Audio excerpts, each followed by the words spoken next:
Hi, everybody. This is Kathy L. Murphy, the Pulpwood Queen, and I'm here tonight for our International Pulpwood Queens and Timber Guys Book Club meeting. I'm really excited because we have an author that's been with us many times. I first met her at a book festival in Bellingham, Washington, of where she comes from, and she is here tonight with a new book, and I'm going to mispronounce it. So I'm going to let you introduce the book here in just a second, because I've got a way I say it and it's probably totally wrong. But I just want to say that I'm very excited that you're here, Janet. It's J.L. Oakley, everybody, that's here tonight. And I'm going to have her begin by just telling the story of how this all came about and what her book title is, so I get the pronunciation correct. So everybody welcome Janet Oakley. Tusen takk is what you say in Norwegian. What? So it's been quite a journey, because this particular book is a sequel to an earlier book called The Quisling Affair. And don't worry, I mispronounced it for 25 years. I call it Jossing, but Quisling is the way to pronounce it with O/through it. And how the idea, I think you were thinking initially when we were kind of going back and forth with email about this. And I was thinking about this because I was a student in France in 1966, 67. So that puts me up there. I was a junior in college, and we went to Vichy, France. And of course, Vichy during World War II was, the bad guys essentially. They were trying to run the country with the Germans and all that. And we stayed in a place called Cavillan. We lived in hotels. There were 21 of us. We're going to go, being trained to go to a larger university. But in the square there, and actually one of the rows in that town, it was still bombed out. We're talking 20 years later. And I turned 21 in France. I'm a girl from the suburbs in Pittsburgh, and to see a plaque on the wall dedicated to 25 students who were shot by the Gestapo, that left quite an impression on me. And so when I'd never written a novel before, and I tell people I dreamed about a man in the snow, and it was surrounded by German soldiers. That's how Quisling started. And it is Show everybody, I'm sorry, show everybody that book so they can see what you're pronouncing, how it's spelled, because it's I will get it. Once you get it, because I have been mispronouncing that one for a long time. But this is, you pronounce it again. How do you pronounce it? It's pronounced as Quisling. So I have to see if I Quisling. it right here. I don't have it right. No, I can see it. Okay. So it's Quisling. Quisling. And that's how it started. And it's become this incredible journey, because I went from not knowing anything about how to write a novel, or even about anything about Norway. And that's why libraries are so fantastic. I hit the libraries, and I was very fortunate. I got to interview men in the local Norwegian men's club, because one thing about this area of the Pacific Northwest, we have a lot of Norwegians, and many came here after World War II. So I actually interviewed people who were living in Norway under the occupation. And that's one thing I try to do as an author writing a historical fiction, is try to be as close as I possibly can. And I'm a trained historian, so this was like my master's thesis, going about writing all this stuff. But the story is the most important thing in it. So from that idea of those 25 students being shot, it made me look into what was it like for ordinary people to live during this time. And it's fascinating that I started writing that book 25 years ago. It was my baby, so I did not publish Quisling until 4 years ago, because I wanted to test everything out. Timber Rose, Tree Soldier, I wanted to test them out. And I went indie because I also had been pitching agents for like years, and Quisling actually won finalist awards, but I never could get an agent. So finally I said, I'm just going to do it. But so when the whole thing was the idea, what was it like for ordinary people? Because in my research, I'm reading about the heroes of Telemark, the heavy water war. I fell in love with the Shetland bus, which is that picture that's on the cover. And it's a group that went back and forth between the Shetland Islands. no one was talking about this. And even when I pitched to agents, they'd say, oh, why are you writing about Norway? Because everyone's writing about France. And, and why are you writing about World War II? Of course, that was 25 years ago. It's one of the most hottest topics, right? It really is. It really is hot, So I was always at the wrong foot, I think. So anyway, that was my question, because when I interviewed people, I say, I went out with flowers. That's the European way. They always gave me cheese, interesting Norwegian cheese, because Norwegian Americans are very proud of their heritage. And I was welcomed into these homes and have people tell me rather hard things. The first one I ever interviewed, they warned me that be careful, the wife's lost her entire family, because the Germans would go into any occupied country, and if they wanted to punish, they would arrest every male kid from 16 to 65. And her family had been receiving paratroops from England, and they were all shot. So I had to be careful. That was my first interview. But I would ask them about, what was it like on rations? What kind of things you had to be careful about? Because you had to have a pass to go to a particular area. And you were rationed, and the boys could be called up to serve even in the German army and sent away. And they're arresting people, and they have, all this stuff is happening. One of my fun questions, though, because I was hitting all the archives up at Western, and because I was teaching up there at the time, this is Western Washington University here in Bellingham, because I was teaching at the time, I had access to interlibrary. So I'm getting like a Life magazine talking about Norway, or the National Geographic. And one of the things that caught me right off the bat was this furnace that people put on the back of their cars, because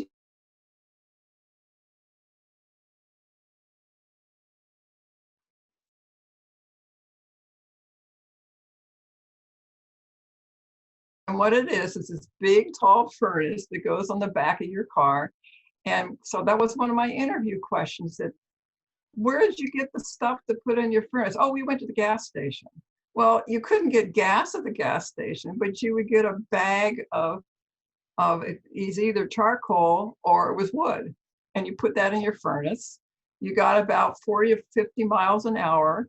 That was pretty fast, maybe less than that. And you can go, maybe 30 or 40 miles on the bag in your furnace. It's amazing. Crazy. So getting into this new book, which is The Quisling Factor, and I'm so honored that it is an international choice. I do have readers. Someone bought the paperback version of Using in Germany, so I know that audience is out there. But what led to this was I'm reading all these memoirs of all these different people that were in the Norwegian resistance.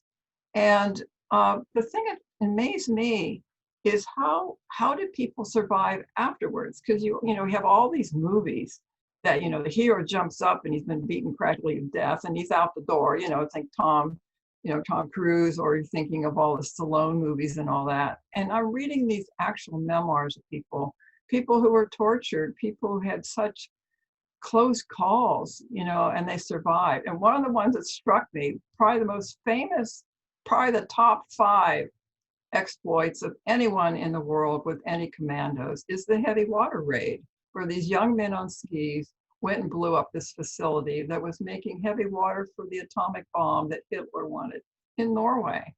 Well, what did the guy do after the war? He went to public television. And I was so amazed. And then 2 of the men who were in one of the most dangerous places in Oslo, they were on the Kon-Tiki. And I don't know if you've seen the new movie that came out about 6 years ago. It's an English-Norwegian movie. It's very well done. You can find it on Netflix. Yeah, I think I've heard about this. Yeah, it's very well done.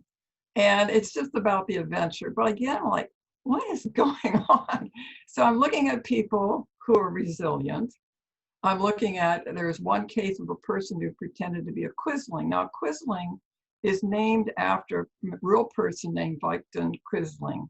And he was head of the defense department in Norway. And he was good in the back, but he became really kind of more of a Nazi sympathizer during the late part of the 1930s. So when the Germans invaded, and when they invaded, they hit everything.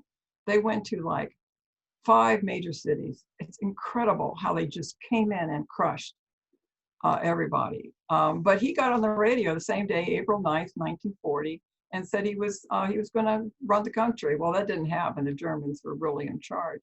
But Quisling quickly became the word for traitor because Oh, he was a traitor. And they found out, not right away, but maybe 6 years or many years later, he had actually gone to meet Hitler a couple of times in person. And no one knew this. This was like very secret. So getting back to the men who served and also women who served, they were very brave women who also did a lot of important work during the war. But this idea of resiliency, but one person that I read, he pretended to be a Quisling and everybody hated him, but he was working with the resistance.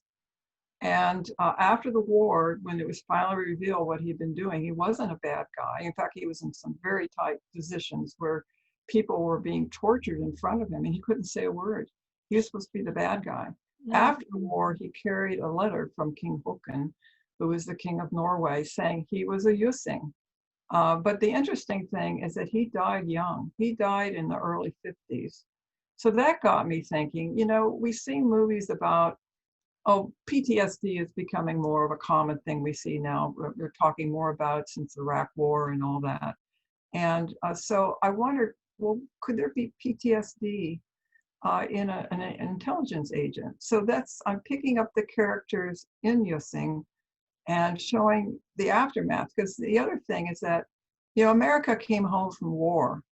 The funny joke to me is that I was born 9 months after VE Day. So my parents were whooping it up and they got me. And so, but we came home, and if you look at, I have a wonderful, it's a House Beautiful magazine, I think it is, or Better Homes and Garden. It's from 1945. They have all these modern kitchens, all these beautiful things.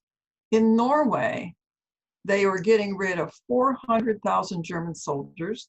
The last group left in the 46. So I'm just a few months old. And they also have Russian POWs in Norway, probably 20 to 40,000. I mean, so this is a history that people don't know about. And on the mainland, because the Germans move people around, you know, you might be a Pole, but you suddenly end up somewhere else. Getting permission to go back to your damaged country, it's very, very, very confusing. So I wanted to explore that. And, you know, my own husband, he's been gone now, I can't believe it, 19 years. I've been widowed that long. He died very young, and he was a Vietnam vet. And there were sometimes things about him, I think, you know, he didn't share everything with me, but he probably had some degree of PTSD. You know, he had a wonderful life. He's a great father. You know, so it's hard that he's gone, because I think he knew about Jusing, soldier. that's amazing. But he's been gone so long. But I've thought about that too, because anyway, so that's sort of the basis of the Quisling Factor. The other piece is the year afterwards, it's called the Legal Purge. So you have all these people, 90,000 Norwegians were arrested for collaborating with the Germans. I think 30,000 came to trial and then had some kind of sentence. And then in Jusing and in Quisling Factor, there was a person named Henry Oliver Rinnan. And my dream, of course, is to have a 6-part series on Netflix. But right now, I'm having the most wonderful audiobook made. But this person was from Trondheim, which is where my story takes place. And he was a monster. He was a psychopath. He was a sociopath. He was a narcissist. And he destroyed hundreds of resistance cells because of his work. And that is actually getting back to going to Norway. I wrote all this without going to Norway for Jusing. But I relied on a spy book that was up at my university shelf. I keep telling them, put it in special collections. because it has all these maps and things for the agent. It was published by British Naval Intelligence, and Oh my goodness. that helped me too for a lot of my stuff. But anyway, the story is sort of the journey with having to testify. I would say it is really definitely a thriller because it has thriller atmosphere. But I have to say the women step up. The characters, there's Anna, who's always been the love interest in both Quisling and Quisling. She stepped up. And then Haugland is dealing, the main character, Theodor Haugland. He was the agent. And one of the things he did in Quisling, he pretended to be a deaf mute. And of course, that was another amazing thing to explore because one of the leaders in the civilian side of the resistance in Norway was the minister for the deaf, a most wonderful person. And his goal in life was to go to the Spencer Tracy, it's named for his son, so I think it's John Tracy. Spencer Tracy had a son who was deaf. And Conrad Bonnie Svensson always wanted to go to California to see that place because he was in charge, not just of churches, but the main school for the deaf in Norway. So that's why I wanted to tell that story. That's one of the things you do in writing. You find these things that no one knows about, and you want to figure out how can I tell this story? And one of my thrilling things, so I went to Trondheim specifically to study about what it was like in Norway. I went to the Justice Museum, learned all about the trial of Henry Oliver Rinnan. It was the most expensive trial in Norway's history for almost 60, 70 years. And like I said, he was a monster. So I had to go and explore that. But one of the things was going to the deaf. It was the deaf school in Trondheim. It's now it's the National Deaf Museum. And this is fun stuff too that you get when you go exploring. This one is the signing. It's very similar to our signing here in the United States. And so my character is doing that. I figured signing was universal. It's not then. Oh, it is. Now that was, No, it is. Yeah. I did a huge deep dive into the whole culture of deaf. The deaf signing comes out of the French, and I think it's in the 1700s. And then there's ASL, which is used in the United States. And it's more like speaking, I think.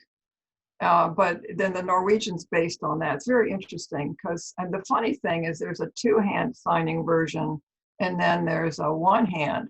And when I was there in Trondheim 3 years ago, they said, you know, kids are doing one-handed now because they got their cell phone. So they're texting. Oh my gosh. And then they're signing, you know.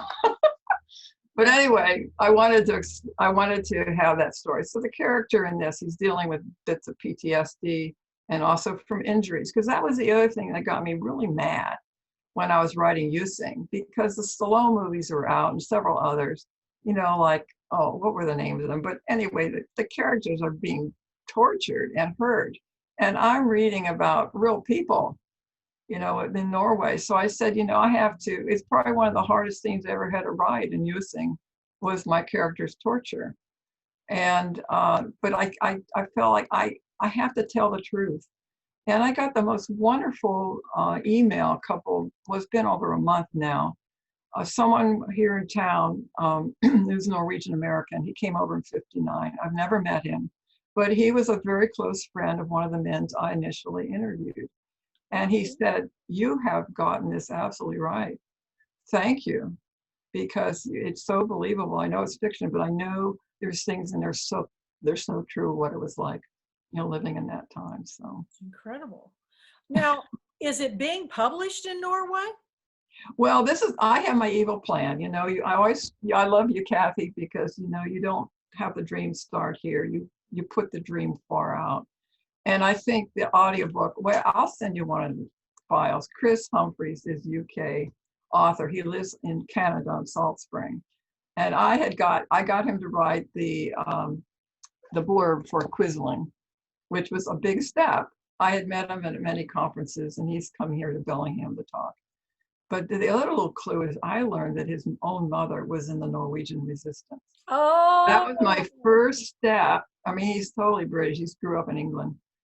But that was my first step. And they asked, you know, I got really brave and emailed him. And then about 2 months later, you know, after Quisling came out, I emailed him again. I said, do I have to take out a mortgage to hire you? And we figured it out. I did a Kickstarter and raised the money for it. And it's incredible to hear my characters. But that's my step, because the next step, I have the name of a publisher in Oslo. And I think with the audiobook, that will help.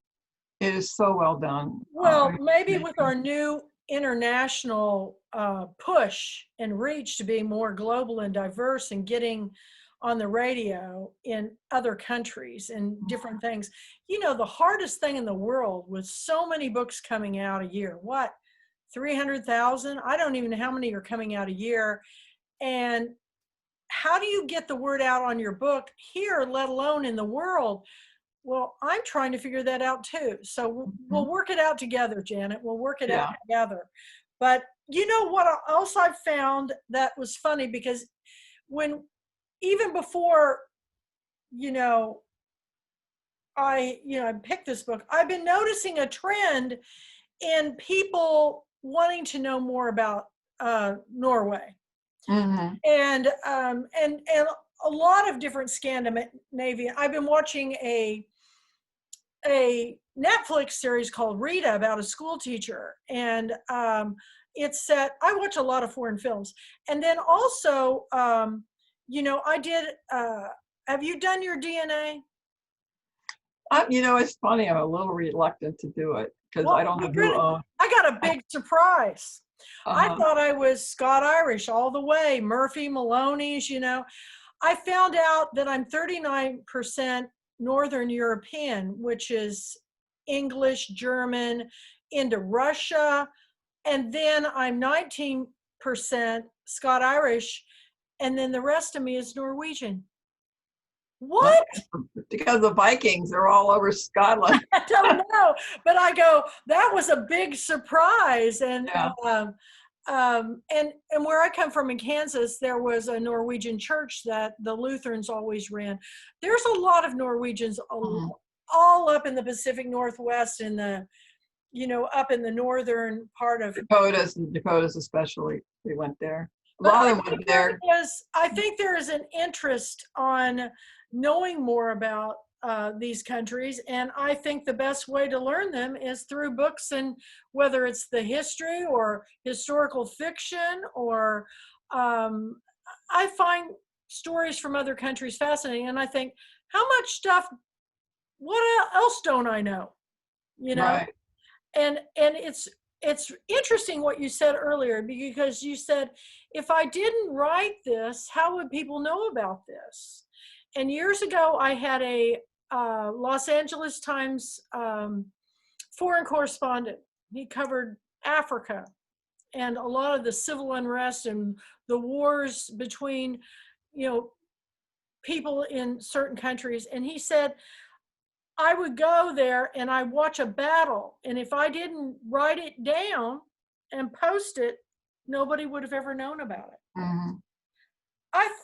That made me think. So I try to find books like yours, and I'm excited that it's going to be an international pick. So we'll see if we can get the word out on your book.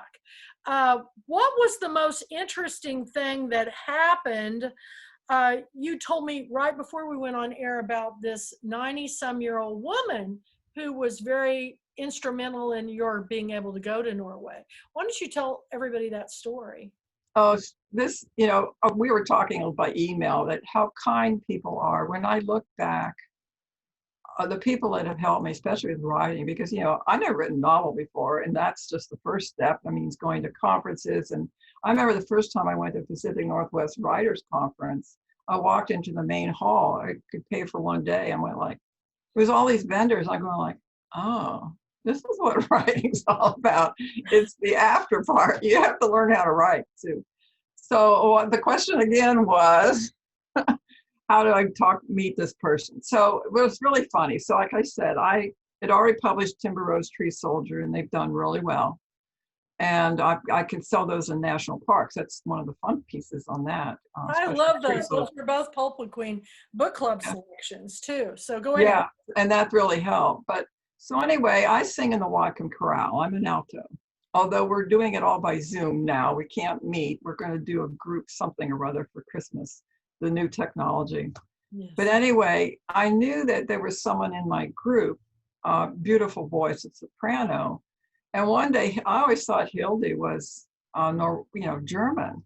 But she came over to me. She said, I heard that you're writing a book about Norway and World War II. And I'm always looking for people to read, because the serious part will be putting it in the template and the formatting and all that. But I said, would you like to read it? So yeah, so I gave her like a chunk of, the thing's huge. The original version was this deep. I mean, that's what I sent out to agents, and that was wrong. It's still big, but anyway. So she took home a chunk, and she emailed me almost that night. She said, Aunt Ellen, and Aunt Ellen at the time was like, 89, I think. She said, Aunt Ellen wants to know how in the world you knew the word using. I have not heard that word in 70 years. And so that was my first introduction to Aunt Ellen. And so she came over here, I think probably in the 60s. I don't know. She ended up in California. And then she's in the home of my friend, the soprano. And so I said, they started going through it. And then Hildy helped me with the correct way to say words, because I had I'm still learning. But you say varshigo, and that means there you go. And then varshnil, and it's something entirely different. Well, I had them all mixed up. So she's going through the manuscript.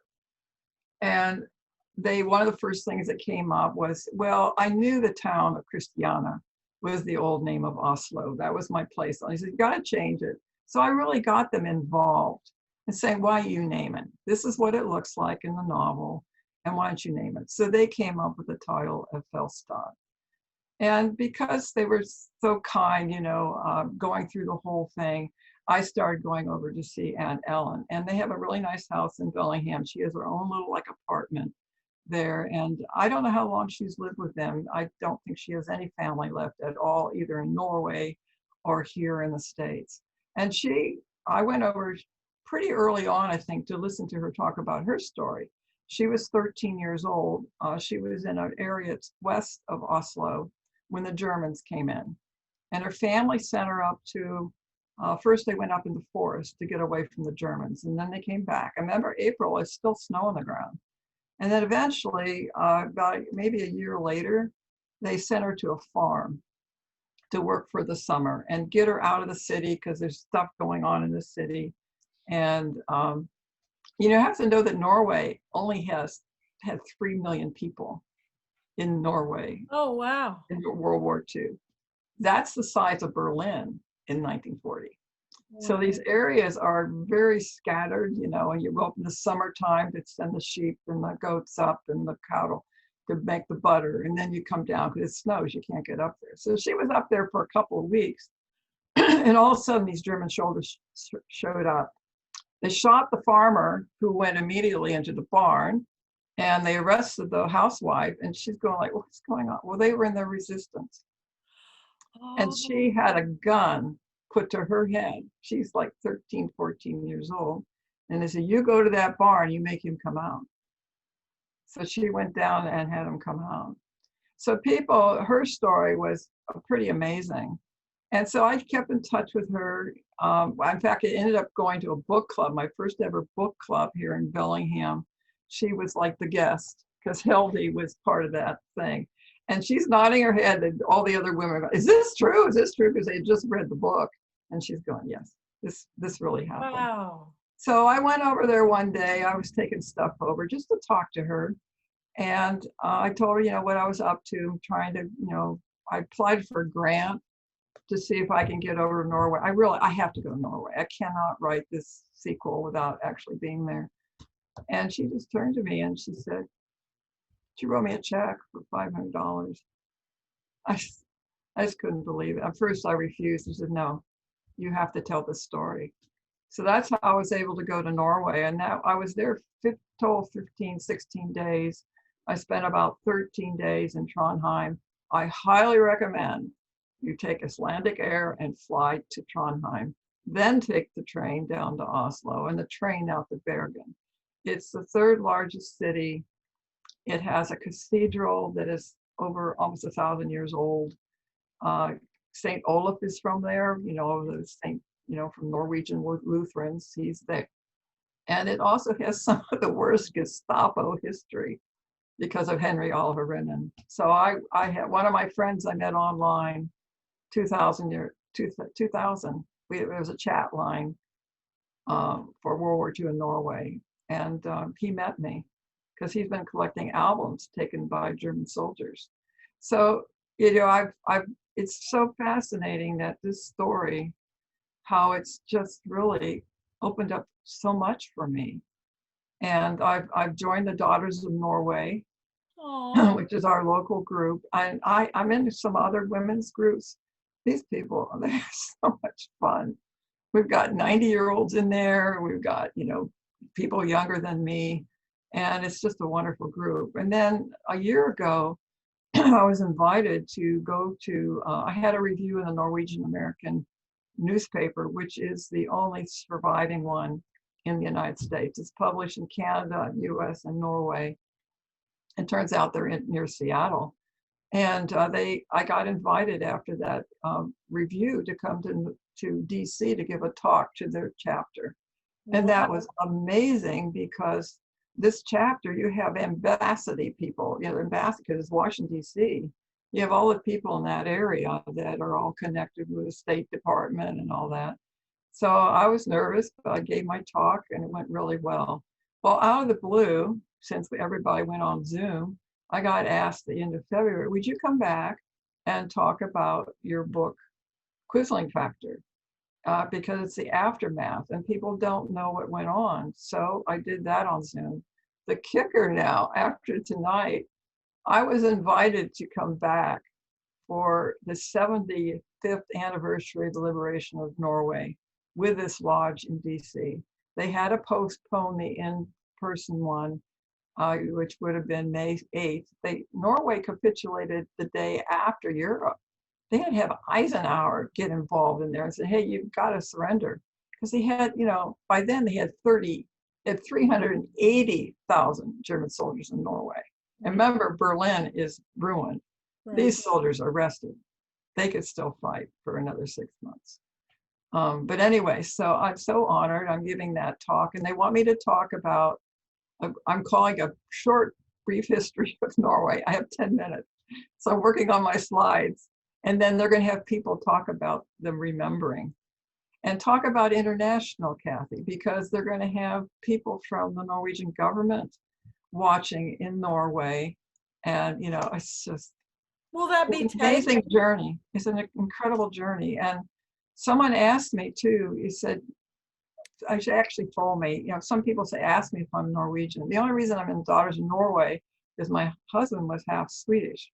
And the daughters allow you in if you're a Finn or Swedish or whatever.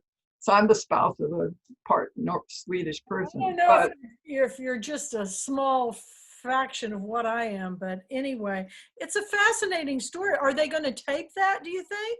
Yeah, it'll be on Zoom and it'll be taped. Oh, good, because I would like to listen to that. That would be really great to share with our book club. You never know. You never know what may happen. One of the most amazing things I think that happened recently was Johnny Bernhard, which is one of our authors. Oh, she's wonderful. I had so much fun meeting her. She got invited to do a TED Talk. So I saw that. It's this Saturday, and this is our second Pulpwood Queen author to be invited to do a TED Talk.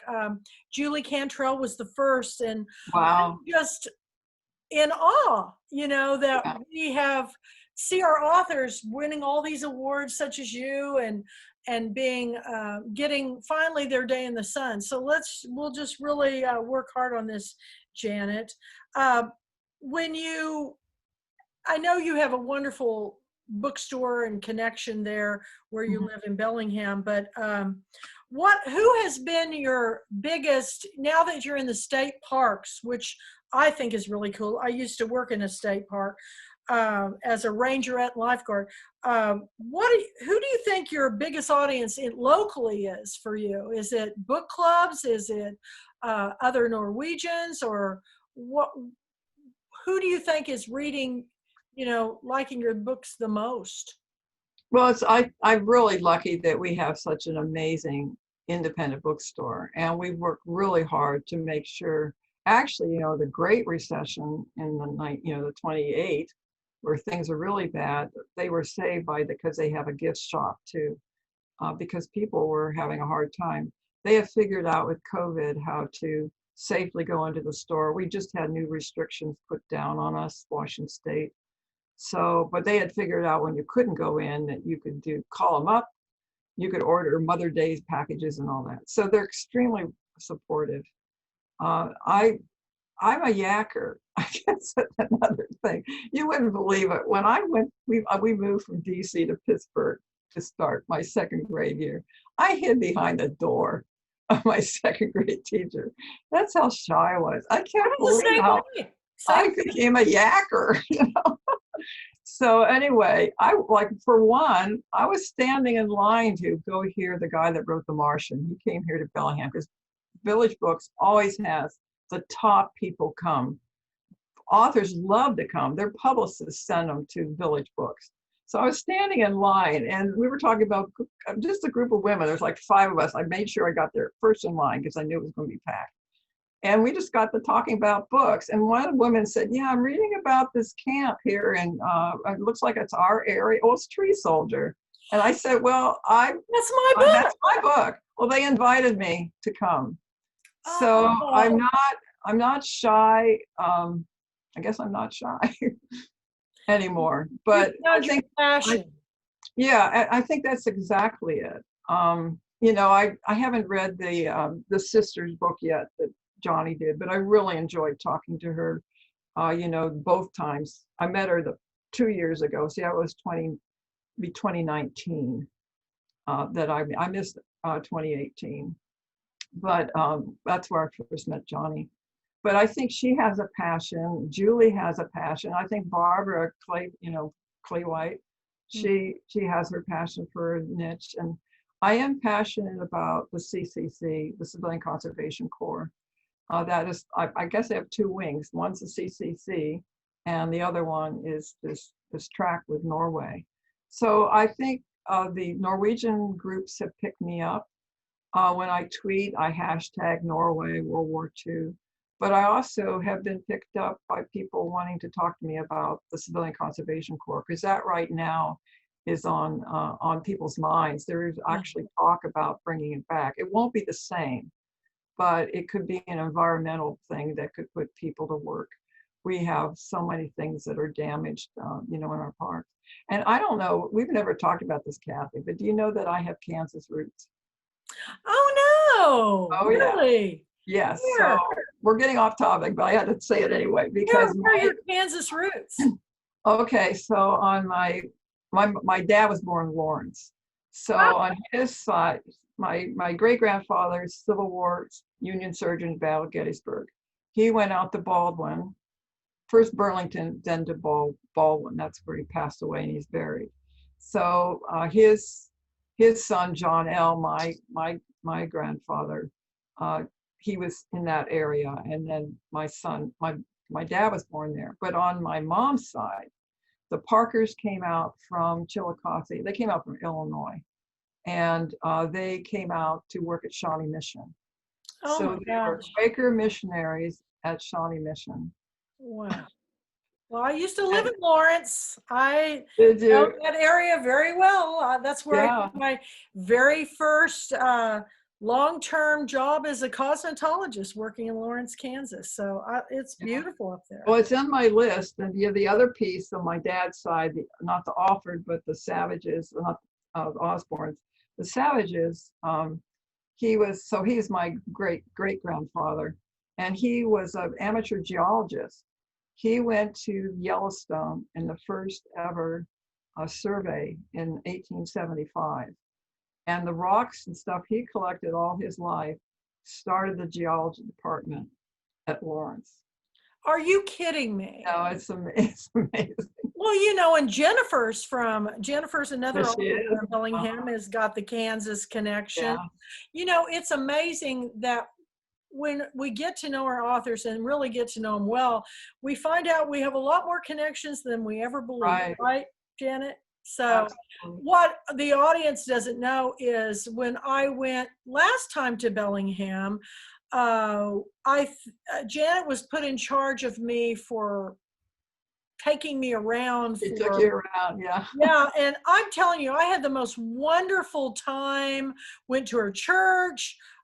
We just had a great time together. And if you've never been to Bellingham, Washington, I highly recommend it. It is the most beautiful place in the world. The coastline and the beautiful forest, which the trees are double the height of what we've got Oh, here. yeah. But it's beautiful, and the weather we were there in June. It was perfect.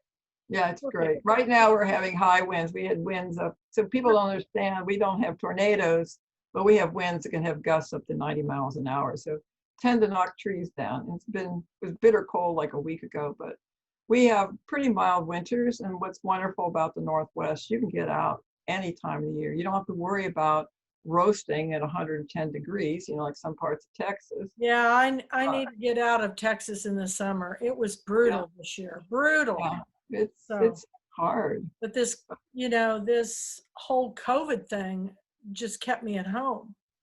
And Yeah, be careful. it was, well, we're hoping for better times. And of course, times are changing. It's always going to be a different world. But Mhm. at the same time, I've never done more reading and more work than I have during this time of social distancing. How about you? What is your writing process? Well, actually, it's kind of messed up because since COVID, I was always writing every day, every morning at Starbucks. And I wrote most of my novels at Starbucks. There's one that was downtown. When they started charging at 9 for parking, I would go out to another one. But it's thrown me completely off because the role, get out of the house and write. So now it's a little bit off. I'm starting a new novel that'll be a sequel to Tree Soldier. It'll be World War II, 1943, when women could man the fire towers here in the Northwest. Oh, I'm going to love that one. Yeah, I'm keeping it in mind for Pulpwood Queen. I So, love your stories because your stories are also, we always think if we're now more empowered than we've ever been before. Wrong. I mean, I love your stories because even in the historical time periods that you pick, you have strong women. I mean, really strong women. And I find that my grandmother, who her, time period was the 30s, but my gosh, she was a businesswoman, an entrepreneur. There was no dust settling under her shoes. She was on the go, go, go. And in a lot of ways, I think she was a lot more independent than women are today. mhm. Yeah, so it's very inspiring, your characters in your book. And do you think any of your books have anything that is autobiographical? I mean, most of your characters don't seem like they're you, but is there any that you draw from? Well, yeah, there's a few. It's funny thing, after I wrote Yusing, I realized after Rolf died, Anna wasn't crying enough. So I went back and wrote scenes like that. The emotion, I know divorce is different, but something about the no, the never, never, never, it doesn't hit you. It takes almost a year to kind of grapple with it. And you actually have physical changes, I believe. But one thing I know in Timber Rose, there's a miscarriage, and I had a miscarriage. Um, and I think a little bit of Rolf is involved in Bob in Timber Rose because he loved the outdoors. I think that's how he found his peace. He loved the fish. We have enormous steelhead fish, and they're like this big. They're huge fish that come here during winter runs. And men will be in those creeks and trying to get a steelhead, and they'll never get one. Rob would come home at least 5 every winter. We chop up, and it's this delicious. It's a seagoing trout, and it's put it in the freezer. It's so delicious. It's even sometimes better than salmon. Wow. But but that's how he loved. And so Bob is in there. In fact, one time I went and interviewed a gentleman, Ralph Wall, who started the winter fishing in like 1915. I wanted to talk. He was already approaching 90. So I do try, if I can, if I'm in the right period and the people are still alive, it's nice to go interview them. You know, you can't do that with someone from 1860, but I went and interviewed him and asked him. Oh, he gave me all kinds of tips on how they work with worms, and Spanish gut is actually something that's from a worm. It's weird, but they kept them alive in the back. So a lot of stuff in this story is Rolf. But when my Rolf, because Ralph, his name is Rolf, R-O-L-F, when he heard that I'd interview him, because he was like one of his heroes, he was working as, my husband was a geologist. That was the other thing you may not know about him. So I know you love rocks. No, I do. And I've got some great rocks in my house. But anyway, so that was pretty fun. So yeah, there are things that are in there. I could never be the people that are in the Norwegian novels. I honestly, I think I would be scared to death. I wouldn't know what to do if Germans were marching down my street and taking it. We have militias. That's why I think when you read books, you kind of get in their shoes for a little while, but you might be surprised because there's a lot of things I learned about myself during this COVID, because I'm such a people person. To be totally put in isolation for so long, you find that you're a lot stronger than you think you are, you know, and you don't have as many wants and needs as you really think you did. Because I've learned to live very simply at home. And nobody would ever believe that, because, I mean, you can see all the stuff around me, but I've kind of come to the conclusion that, you know, I don't need any more stuff, you know, it's time. I need to get rid of stuff. And you're asking about writing practice. Sometimes I'm in the stage now of researching, so I always enjoy that. And I couldn't get into the library to get on microfilm for the Bellingham Herald from 1943. Those wonderful librarians, they got on the machines for me and sent me ads. I needed ads. They sent me a whole list of all the men that were serving in Bellingham, Whatcom County from June. I needed June and July, because that's when the women were called to go work up at the fire towers. And, you know, again, it's the kindness of people and trying to figure things out. So I have an opening scene. The opening scene's always tough, but I think I have the right opening scene.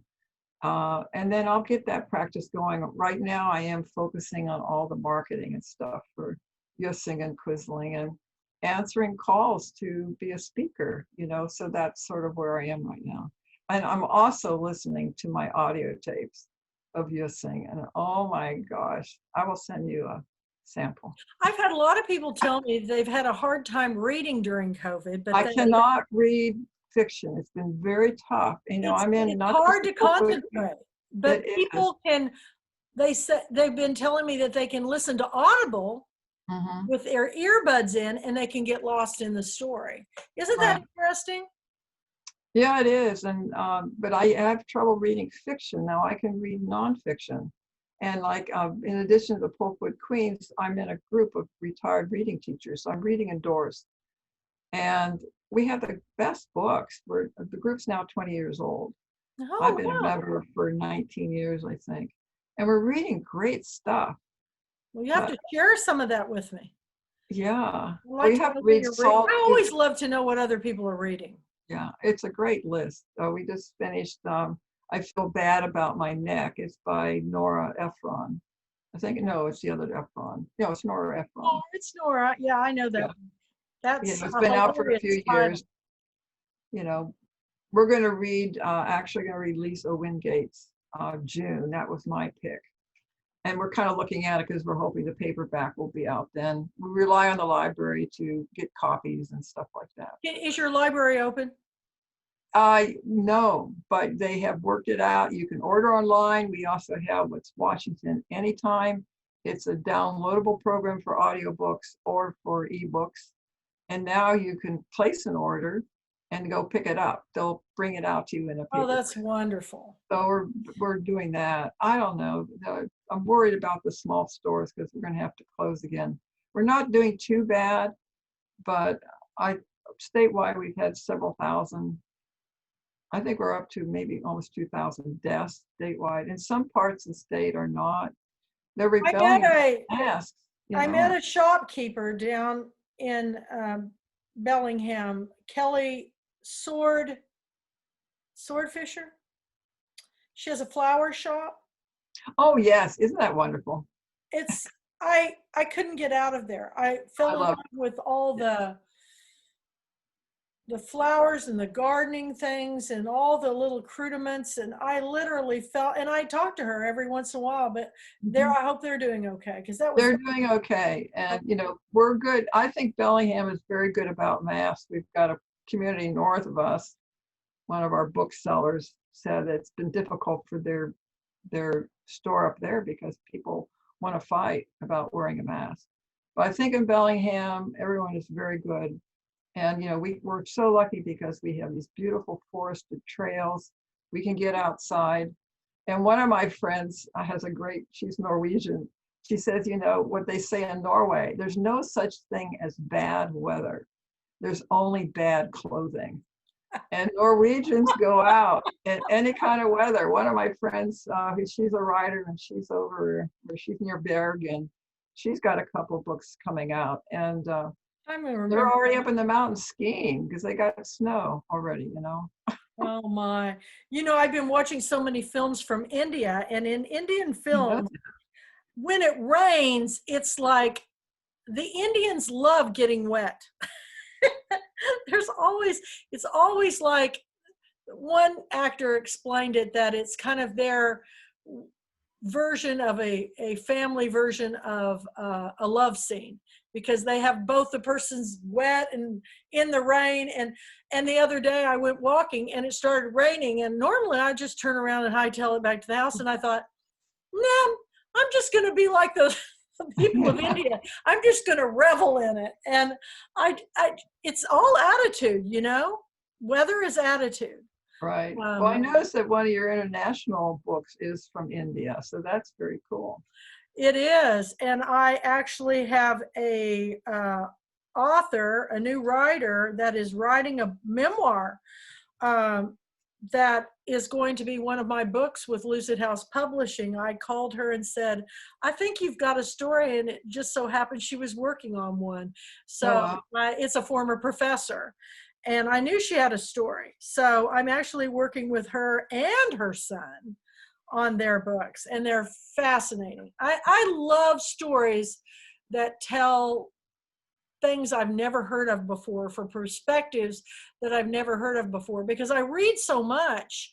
After a while, people send me books and they think they're so original, and I go, I've read 100 books like this, and I want something, and your book is the perfect ticket. I mean, I had no idea any of this stuff, and I've been watching a lot of foreign films on Netflix and Amazon and Hulu and YouTube. And I'll tell you, storytelling, I used to think the best storytellers in the world were Southerners. But I will tell you that the Irish are great storytellers, and the Indians are magnificent storytellers. But then the more I learn about other countries, I'm finding there's great stories everywhere. And so it's just kind of opened up my world to the power of storytelling. So I'm very excited about your book. As we wrap this up, is there anything you want to share with our listening audience? I know you said you're doing a sequel to The Tree Soldier. Do you have a title yet for it? I might put that out to help people, because the name I have is like, I want to have something that's 2 words, like Tree Soldier, Timber Rose, characters in Timber Rose. I know how old they are in 1943, so it's going to be like the end of a trilogy. But right now I have Lady Lookout. And I almost wish there was, that's fine, but I almost wish there was a tree reference, because you've got Timber Rose. That's what I'm trying to find. I had something called Forest Guard, but it's just, I need help. So well, they were called, to me, and I'll help you out, and we'll pass it out to the Pulpwood Queens. I like forest. Yeah, I think Yes. four something should be in there.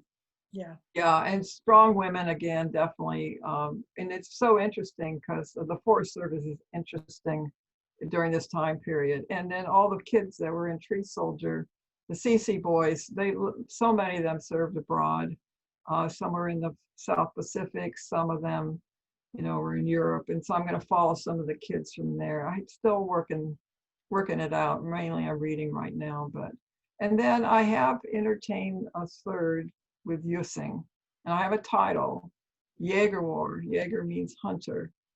I like Uh, that. so I may be 47, 48. And then I started another one. I have about 18 chapters.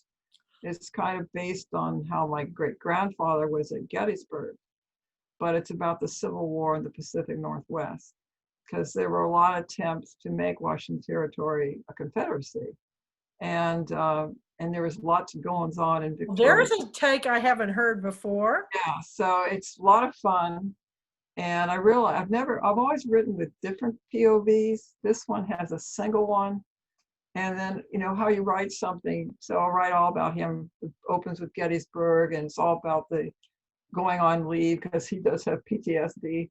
And it was called Soldier's Heart in the 1860s. They started talking about early 1870s, Soldier's Heart. But the funny thing, I had him going out west. He's on the ferry, the big side wheeler, and all of a sudden his sister showed up. It's like, what the heck is going on? So I think I have to go back and rewrite it and start bringing her in early, either with a letter from her, because she is something. And Oh boy, I can't wait to read it. she'll be a battlefield nurse and going out supporting her brother and having adventures here in the Northwest with spies. Lincoln had 3 spies in Victoria, BC. Is that right? Yeah, we don't know who they are. The council, it was the first American council in British, they call it British colony, back in British Columbia colony in the 1860s. The year is 1864. It won 3rd place in Pacific Northwest. And the thing is that it's 1864 and Lincoln is losing the election, which was true that summer. He was losing the election. I bet you'll find out with the help of all those research librarians, which I always call them book detectives. They are. When I was going to the University of Texas, I don't know how I would have we had a specific art history librarian. That's terrific. Oh my gosh, she was amazing. And I think about her every day because if I wanted to know anything, she knew it. She could. Another fact about me is that I also have a BFA in weaving. And yes, you do. I have a minor in art history. So, but boy, it's interesting where that went. I weave. You can see my loom behind me, but I'm mostly weaving simple stuff now. I think that is fascinating. There's a wonderful film I watched in India about a man who built a machine because the women were literally getting arthritis from running those things. Mm-hmm. And so he built a machine. I'll find it and send you the link to it. But it was fascinating because he saw a need and he developed it for villages to have this machine that would help them because his, poor, They were using a backstrap probably. Oh yeah, and they just would ruin their bodies from running these things back and forth. So, but that is a lost art, and hopefully you can pass it on down to somebody who can. I've done a lot of stuff with kids, and all of my boys have woven a scarf on the machine. So that's wonderful. That's wonderful because that's definitely a lost art. Well, thank you, Janet. Thank you for having me. Thank you so much. I'm so excited about your book. You are going to be on our virtual girlfriend weekend, right? I know. So I got to find my thing. I'm taking care of December. I'll be all set. Okay. Well, we will be back in touch. Mm-hmm. And thank you for joining us for the Pulpwood Queen online book club, which meets every Thursday night. So it's 7:00. And she's all the way out in Bellingham. So it's a little earlier there. by 2 hours, 1 hour. 2 hours. It's 6 2 o'clock. hours earlier. So it's pitch black here. It's time for the jammies at Murphy's Law. So Oh, you yeah. have a wonderful evening. Keep You writing too. those books, Janet. We just love them. And I look forward to chatting with you again as we go into our Thank you so much. weekend. I think coming to the girlfriend weekend, I didn't know what to expect that first year, but I'm so happy. I've met the most wonderful people. It's including you. life-changing. It really is. And we're excited about everything that's happening with it. So have a good night. Tell JR thanks for helping getting us all situated. And we will be back in touch. Take It's all care. about the story. That's the story. Take care. Bye-bye. Bye-bye.